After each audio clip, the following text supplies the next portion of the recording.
अल्लाह जब किसी से नाराज होता है तो सजदों की तौफीक नहीं मिलती।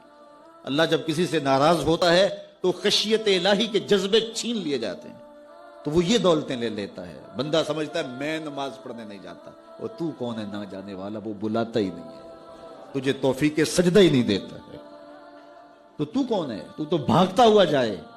यार किसी को कार्ड आया हो किसी मिनिस्टर का, तो वो कई लोगों को दिखाता फिरता है। आजकल तो वो जो है वो शेयर कर देते हैं, जी मुझे फलां ने बुलाया है, तो लोग जलियां डालते हुए जाते हैं, फलां ने बुलाया। तो रब ने बुलाया हो तो कोई जाए ना? ओ मियां तुझे उसने फिर बुलाया ही नहीं। तेरे से नाराजगी ऐसी है कि तेरे कानों से आवाज तो टकराई है लेकिन तेरी रूह तक नहीं पहुंची, उसने रोक दिया रास्ते में। अल्लाह फरमाता है कि हम उनके कानों में पर्दे डाल देते हैं, उनकी आंखों पे पर्दे डाल देते हैं, उनके दिल पे पर्दे डाल देते हैं। तो बंदा कहता है मैं नहीं पढ़ता, तू कौन है ना पढ़ने वाला?